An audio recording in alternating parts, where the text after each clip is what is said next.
प्रिय छात्रों, आज हम राजस्थान जीके के, भारत के जीके के, कुछ विज्ञान के, कुछ ज्योग्राफी के, इस प्रकार के इम्पोर्टेंट प्रश्न यहाँ करने जा रहे हैं। आप इन प्रश्नों को ध्यान से देखें। पहला प्रश्न है सशस्त्र बल चिकित्सा सेवा। ये थोड़े दिन पहले भी एग्जाम में आया था कि प्रथम महिला महानिदेशक ये है साथियों आरती सरीन। क्या नाम है इसका? आरती सरीन। फिर दूसरा प्रश्न है अनुच्छेद 21 जो प्राण और दैहिक स्वतंत्रता से संबंधित है, इसको किसी भी स्थिति में छीना नहीं जा सकता। यानी देश में जब आपातकाल लागू होता है तो भी अनुच्छेद 21 की स्वतंत्रताओं को सरकार छीन नहीं सकती। और फिर आता है कि बातारी फुलवारी और छप्पन प्रिया, ये राजस्थान के साहित्यकार विजयदान देथा की कृतियों के नाम है। बातारी फुलवारी, इसको साथियों आप याद रखें, बातारी फुलवारी को साहित्य अकादमी पुरस्कार मिल चुका है। कौन सा? साहित्य अकादमी प्राइज, ये नई दिल्ली से मिलता है। और जो छप्पन प्रिया विजयदान देथा की पुस्तक है उसको बिहारी पुरस्कार मिला हुआ है। ये दो अलग अलग चीजें हैं। इसको कौन सा पुरस्कार मिला है? बिहारी पुरस्कार। और दोनों के लेखक विजयदान देथा है।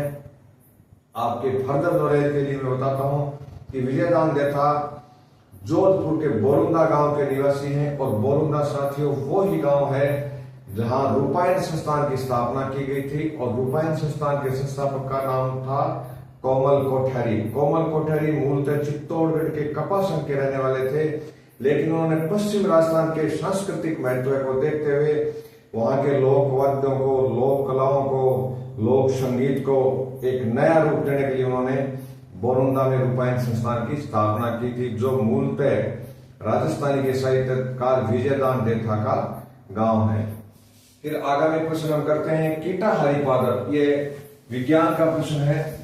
कीटाहारी पादप किनको कहा जाता है? ऐसे पौधे जो कीट खाते हैं, या आप कह सकते हैं कि इनको मांसाहारी भी कह सकते हैं, मांस का भक्षण करते हैं। इनमें मूल रूप से नाइट्रोजन की कमी होती है। इस नाइट्रोजन की कमी को दूर करने के लिए ये पौधे क्या करते हैं? कीड़ों को खाते हैं। अब इस कीटाहारी पादप यूट्रिकुलेरिया का दूसरा नाम है साथियों ब्लेडर वर्ट। क्या नाम है इसका? ब्लेडर वर्ट भी कहते हैं इसको। और ये राजस्थान में केवलादेव गाना में पाया जाता है। कहां पाया जाता है? केवलादेव गाना राष्ट्रीय उद्यान में। और बाकी कहीं राजस्थान में यूट्रिकुलेरिया नहीं पाया जाता। उत्तराखंड में जरूर मिलता है, लेकिन राजस्थान में सिर्फ इसी स्थान पर यूट्रिकुलेरिया पाया जाता है। ये यूट्रिकुलेरिया, नेपेंथिस, इस प्रकार के कुछ पौधे हैं जो कीटों का आहार करते हैं अपने नाइट्रोजन की कमी को पूर्ति करने के लिए। इनमें जो पत्तियां हैं वो विशेष रूप से मतलब ब्लेडर के आकार में रूपांतरित हो जाती हैं। जो ही कोई कीट इनके संपर्क में आता है तो ये पत्तियां उसके चारों ओर फैल करके बंद हो जाती हैं और वो कीट दम घुटने से मर जाता है और उससे नाइट्रोजन की आपूर्ति ये पौधे करते हैं। फिर आगामी प्रश्न है साथियों रंग महल। रंग महल का जिला कहां है? तो ये है साथियों गंगानगर। अब रंग महल का उत्खनन कब से कब चला था? उत्खनन को अंग्रेजी में कहते हैं एक्सकैवेशन। और ये स्वीडन के जो कई वैज्ञानिकों का समूह था जिसका नेतृत्व हन्ना रीड ने किया था, उन्होंने इसकी खोज की थी। 1952 से 54 तक इसका उत्खनन कार्य चला। और स्वीडिश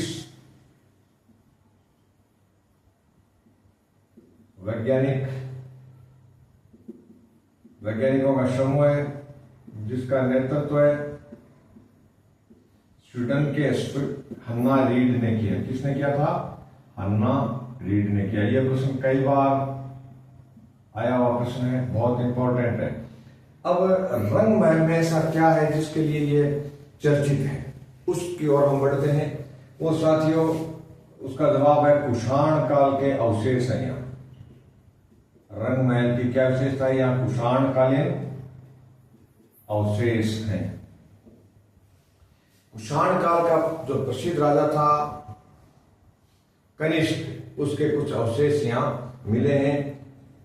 और इसके बाद आगामी प्रश्न है अपना ओरल वैक्सीन। वैक्सीन जितने भी होते हैं वो सारे के सारे वैक्सीन हमारे ओरल्स नहीं होते, यानी शरीर में नाड़ियों के द्वारा उनका खून में छोड़े जाते हैं। लेकिन ओरल वैक्सीन एक ही है, वो है पोलियो वैक्सीन। ये कौन सा है? Polio vaccine. ये ओरल है। ओरल का मतलब मुंह से दिया जाता है। ये पोलियो की बूंदें ड्रॉप्स के रूप में दी जाती है। और पल्स पोलियो अभियान कब से शुरू हुआ था, ये प्रश्न भी कई बार आ जाता है। पल्स पोलियो कैंपेन, अभियान को कहते हैं कैंपेन अंग्रेजी में। ये शुरू हुआ था साथियों 1995 से। फिर आता है पंचपीर। अक्षर कंफ्यूजन हमारे हो जाता है पंचपीरों में, तो पंचपीर आप याद रखें कि पांचों जो पंचपीर थे वो मूलतः जाति से राजपूत थे। इनमें एक तो थे मेहाजी। कौन थे? मेहाजी। और मेहाजी के बेटे का क्या नाम था? हड़बूजी, यानी हड़बूजी सांखला। सांखला जाति के राजपूत थे ये। और इसके बाद रामदेव जी। ये पांचों पीरों की चर्चा कर रहे हैं हम।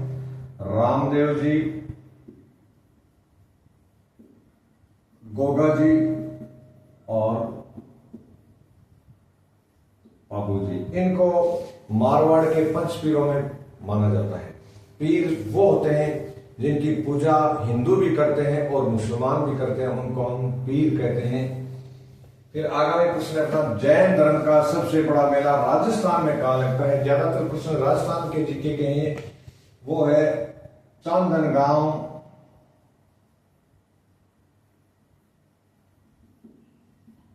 श्री महावीर जी और जिला इसका है करौली। फिर आगामी प्रश्न है कि रियासतों के एकीकरण में सरदार पटेल का सहयोग किन्होंने किया था? तो ये नाम है साथियों वीपी मेनन। ऑपरेशन सर्द हवा, ये बीएसएफ के द्वारा पाक सीमा पर चलाया गया है। बीएसएफ के द्वारा जनवरी में चलाया गया अभियान, सैन्य अभ्यास।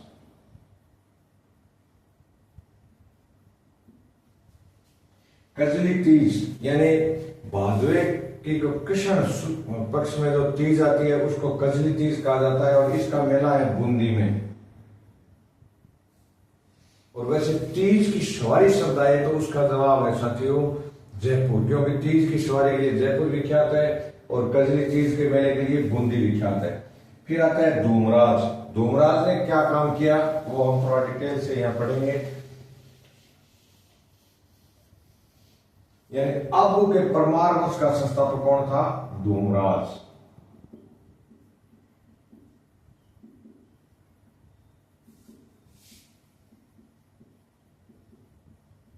ये था धूमराज। फिर आगामी इसमें यह प्रश्न भी आता है कि चंद्रावती नगरी किसकी राजधानी थी? तो ये आबू के निकट थी और परमारों की राजधानी थी। चंद्रावती प्राचीन कालीन नगर है, ये आबू के निकट, और ये परमार राजधानी थी।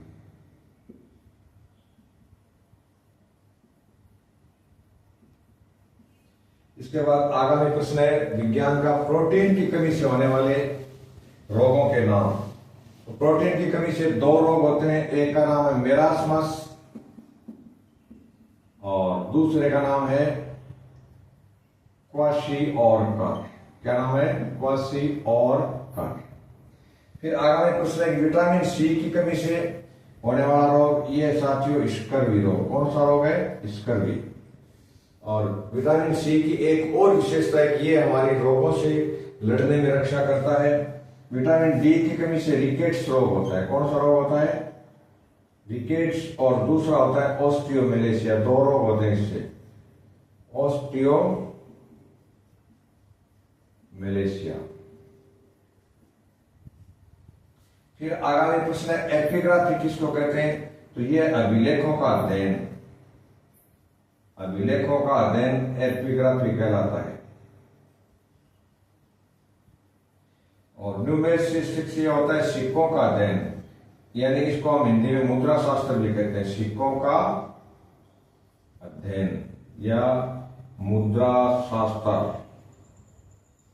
दोनों एक ही बातें हैं। फिर आगामी प्रश्न है अपना फिलेटली। फिलेटली को इंग्लिश में इस प्रकार लिखा जाता है, ये साथियों डाक टिकट संग्रह की कला है। कौन सी है? डाक टिकट संग्रह कला या अभिरुचि, इसको कहते हैं फिलेटली। फिर आता है कवकों का अध्ययन, इसको कहा जाता है माइकोलॉजी। क्या कहा जाता है? माइकोलॉजी। लॉजी का अर्थ होता है अध्ययन, शास्त्र। ये हो गया कवकों का अध्ययन। फिर हो गया रोगों का अध्ययन, ये हो गया पैथोलॉजी। क्या हो गया? पैथोलॉजी। और शरीर के आकार का अध्ययन वो होता है एनाटॉमी। शरीर के आकार का अध्ययन, इसका जवाब होता है एनाटॉमी। यानी कि विज्ञान की शाखाएं हैं, बहुत सी शाखाएं, लेकिन हम चुनिंदा 4-5 शाखाओं को याद करेंगे और संभावना है कि इनमें से प्रश्न आएगा। फिर आगामी प्रश्न है कि भारत का प्रथम नालंदा विश्वविद्यालय। नालंदा विश्वविद्यालय का संस्थापक था साथियों कुमारगुप्त प्रथम। कौन था? कुमारगुप्त प्रथम। यह गुप्त वंश का शासक था। नालंदा बिहार स्टेट में पड़ता है। अभी नालंदा नाम का वहां एक डिस्ट्रिक्ट है, वहीं नालंदा विश्वविद्यालय स्थित है। नालंदा में हेन सांग जैसे चीनी यात्रियों ने अध्ययन किया था और हर्षवर्धन के समय यहाँ 10,000 स्टूडेंट्स अध्ययन करते थे। तो भारत के ज्ञान और विज्ञान को दुनिया तक पहुंचाने का काम नालंदा विश्वविद्यालय ने किया था। यहाँ से जो अनेक बौद्ध विद्वान निकले, उन्होंने बौद्ध धर्म का प्रचार प्रसार विश्व के अनेक देशों में किया, उसका प्रचार का रिजल्ट है कि आज बहुत से देशों का राजकीय धर्म बौद्ध बना हुआ है। हालांकि बौद्ध धर्म अपनी जन्मस्थली में इतना सॉलिड अभी नहीं दिख रहा है, लेकिन विदेशों में इसका काफी प्रचार प्रसार है। तो नालंदा के बाद हो गया प्रथम हाइड्रोजन वितरण केंद्र। ये साथियों इंडियन ऑयल कंपनी ने लगाया है। कहां? फरीदाबाद, हरियाणा में। फरीदाबाद, हरियाणा में। फरीदाबाद दिल्ली के निकटतम एक शहर है। वो ऑटोमोबाइल्स के उद्योग के लिए फेमस है। किसी समय राजदूत मोटरसाइकिल यहीं से निकलती थी। एस्ट और ट्रैक्टर की बड़ी फैक्ट्री जो है वो फरीदाबाद में है। इसी प्रकार फिरोजाबाद है, वो साथियों यूपी का है और उसको सुहाग का शहर कहा जाता है। फिरोजाबाद में जो मुख्य काम है वो है इसका अपने लाख की चूड़ियों का। फिरोजाबाद ये भी दिल्ली के निकट है, यूपी। ये इसको सुहाग का शहर कहा जाता है। और यह मुख्य रूप से कौन सा उद्योग है? कांच की चूड़ियों का उद्योग है। फिर आगामी प्रश्न है कि पश्चिमी घाट की जो ऊंचाई है ये कहां से कहां तक बढ़ती जाती है? ये साथियों उत्तर से दक्षिण की ओर बढ़ती है। उत्तर से दक्षिण की ओर बढ़ती है। ये पश्चिम घाट का डिटेल हो गया। अब पश्चिमी घाट क्या है? यानी पश्चिम घाट की एक पर्वतमाला है, उसका नाम है सह्याद्री। क्या नाम है उसका? सह्याद्री। ये महाराष्ट्र में गुजरात से स्टार्ट होकर के महाराष्ट्र के लास्ट तक है। तो पश्चिमी घाट गुजरात से शुरू होता है और ये केरला तक जाता है। कहां तक है? गुजरात से केरल तक। यानी गुजरात में इन पहाड़ियों की हाइट कम है। जो हम दक्षिण की ओर महाराष्ट्र, फिर गोवा, फिर केरल इधर जाते हैं तो इनकी हाइट बढ़ती जाती है। फिर आगामी प्रश्न अपना स्थानीय निकाय और पंचायती राज के चुनाव कौन करवाता है? तो ये साथियों राज्य निर्वाचन आयोग। कौन सा आयोग? राज्य निर्वाचन आयोग। और ये 1994 में बना हुआ है, याद रखना आपको 94 का है। फिर आगामी प्रश्न है अपना कौन बिना विधायक रहे विधानसभा की कार्यवाही में भाग ले सकता है? तो इसका जवाब है महाधिवक्ता। क्या नाम है? महाधिवक्ता, जिसको इंग्लिश में कहते हैं एडवोकेट जनरल। और इसी प्रकार का इससे मिलता जुलता प्रश्न है कि कौन व्यक्ति या कौन सा पदाधिकारी भारत की संसद में कार्यवाही में भाग ले सकता है, मतदान नहीं कर सकता? तो वो है साथियों, बिना सदस्य रहे भाग लेने वाला व्यक्ति है अटॉर्नी जनरल, यानी भारत का महान्यायवादी। वो संसद में जा सकता है और महाधिवक्ता विधानसभा में जा सकता है। अब इनके बाद तो आगामी प्रश्न है पुलिस और जेल ये किस सूची के विषय हैं? तो ये साथियों राज्य सूची। कौन सी सूची है? राज्य सूची। फिर आप रखें पोस्ट ऑफिस, पोस्ट ऑफिस यानी डाक, तार, रेल, बैंक, बीमा, विदेश और रक्षा, ये सारे संघ सूची में आते हैं। कौन सी सूची में? संघ सूची या केंद्र सूची, इसी का दूसरा नाम है। ये केंद्र सूची के विषय हैं। विषय काफी हैं, लेकिन हम मूल को देखते हैं। एक आयकर जो है वो भी संघ सूची का है। फिर आगामी प्रश्न है कि सबसे ज्यादा महिला कार्मिकों वाला अर्धसैनिक बल, ये साथियों CISF। इसका पूरा नाम है केंद्रीय औद्योगिक सुरक्षा बल। हिंदी में इसका नाम है केंद्रीय औद्योगिक सुरक्षा बल। इस संस्था का गठन भारत सरकार ने अपने जो संस्थाएं हैं, कंपनियां हैं, उनकी रखवाली के लिए किया था। लेकिन आज के लिए प्राइवेट सेक्टर को भी कुछ राशि लेकर के भारत सरकार इनकी सेवाएं देने लग गई है। तो सबसे ज्यादा अर्धसैनिक महिलाओं की संख्या CISF में। और CISF की एक और विशेषता है कि इसके जो टॉप लेवल के IG रैंक के जो पदाधिकारी हैं, यानी IG रैंक में इसमें 50% महिलाएं हैं। कितनी है? IG रैंक में 50% महिलाएं हैं। और निचले स्तर पर इसके में महिलाओं की एक अलग बटालियन है। तो ये हो गया CISF का। फिर आता है कि महाधिवक्ता की नियुक्ति कौन करता है? तो इसके लिए जवाब है साथियों राज्यपाल।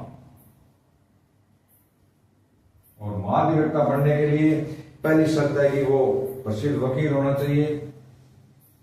राजस्थान के वर्तमान मुख्य न्यायाधीश यानी 43वें मुख्य न्यायाधीश हैं, जो मद्रास से आए हैं। कहां से आए हैं? मद्रास हाईकोर्ट से। और इनका नाम है KR श्रीराम। क्या नाम है? KR श्रीराम, यानी कलपाती श्रीराम इनका पूरा नाम है। फिर आगामी प्रश्न में राजस्थान के प्रथम मुख्य सूचना आयुक्त, तो ये जवाब है अपना MD कोरानी। क्या नाम है? MD कोरानी। और वर्तमान मुख्य सूचना आयुक्त कौन है? ये है मोहनलाल लाठर, यानी ML लाठर, जो पहले राजस्थान के DGP रहे थे, IPS हैं और मूल रूप से हरियाणा के निवासी हैं, अभी राजस्थान में रहने लगे। MD कोरानी साहब राजस्थान के पहले मुख्य सचिव थे। फिर आगामी एक प्रश्न है सैंडल पीक, ज्योग्राफी का प्रश्न है साथियों। Sandal peak. एक प्रश्न हम करेंगे करेवा। करेवा एक विशिष्ट वो स्थलीय आकृति है जो कहां पाई जाती है? एक प्रश्न है माउंट थूलियर। माउंट थूलियर ये कहां पाया जाता है? माउंट थूलियर है साथियों ग्रेट निकोबार में। कहां है? ग्रेट निकोबार में। और सैंडल पीक कहां है? इसकी ऊंचाई है 732 मीटर सैंडल पीक की। और ये बंगाल की खाड़ी में है, यानी उत्तरी अंडमान में है। कहां है? उत्तरी अंडमान में। एक प्रश्न इसमें और भी बनता है कि बंगाल की खाड़ी की सबसे ऊंची चोटी वो है सैंडल पीक। हम जानते हैं कि अंडमान निकोबार द्वीप समूह है जिनमें सेलुलर जेल है, जिसको अंग्रेजों के जमाने में काला पानी कहा जाता था, वो बंगाल की खाड़ी में है। लक्षद्वीप को हम देखते हैं तो वो अरब सागर में पड़ता है, वो केरल के उस दक्षिण दिशा में है। तो अक्सर हम लक्षद्वीप में अंडमान निकोबार द्वीप समूह में हमारे थोड़ा कंफ्यूजन हो जाता है, तो क्लियर रखें कि लक्षद्वीप भारत के दक्षिणी हिस्से में आता है और दक्षिण पश्चिम में, और ये आता है पूर्व और दक्षिण हिस्से में, यानी बंगाल की खाड़ी में निकोबार द्वीप समूह है। फिर आता है साथियों राजस्थान में ये करेवा जो जनजाति, करेवा कश्मीर हिमालय में पाए जाते हैं। कहां पाए जाते हैं? कश्मीर हिमालय में।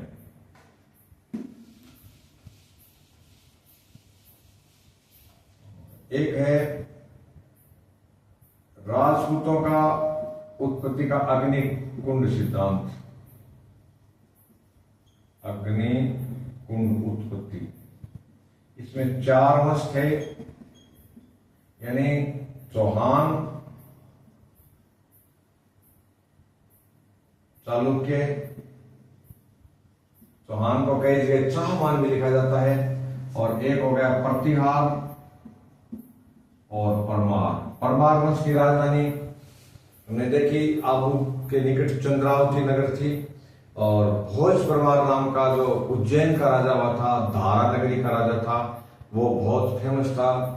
सरस्वती कहते हैं उनके कंठों में विराजमान थी, और उन्होंने खुद कई पुस्तकें लिखी, जिनमें जैसे एक सम्रांगण सूत्रधार किताब राजा भोज ने लिखी थी, और कई विद्वानों को आश्रय दिया। एक प्रश्न आता है कि भारत का पहला जैव मंडल आरक्षित क्षेत्र, पहला जैव मंडल आरक्षित क्षेत्र, यह है साथियों नीलगिरी। और ये कहाँ है? नीलगिरी तमिलनाडु में।